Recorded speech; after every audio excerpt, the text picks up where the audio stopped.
Электр энергиясы көзгө көрүнбөгөн, бирок өлүмгө алып келүүчү коркунучтуу күч. Электр орнотмолоруна жакын жердеги бардык иштер өтө этияттыкты талап кылат.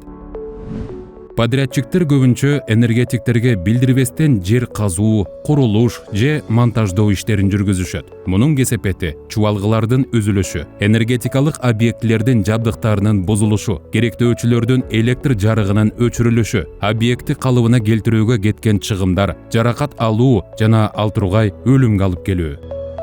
Кыргызстанда жыл сайын макулдашылбаган иштердин айынан кырсыктар катталууда. Электр чубалгылардын коргоо зонасын бузуу же кабелдерди кокусунан казып алуу кесепеттери кайтарылгыс.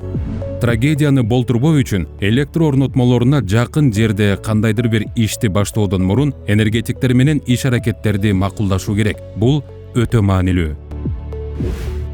Макулдашууга арыз тапшырыңыз. Техникалык шарттарды алыңыз. Электр коопсуздугу боюнча инструктаждан өтүңүз. Электр чубалгыларынан жана чыңалуудагы жабдуулардан аралыкты так сактаңыз. Ток өткөрүүчү бөлүктөргө коопсуз аралыкты так сактоо зарыл. Бул аралыкты бузуу адам өмүрүнө коркунуч жаратышы мүмкүн. Адамдардын өмүрү жана саламаттыгы мөөнөттөрдөн маанилүү. Электр орнотмолорунун жанында иштейсизби? Энергетиктер менен иш аракеттериңизди макулдашып алыңыз. Электр коопсуздугу жоопкерчиликтен башталат.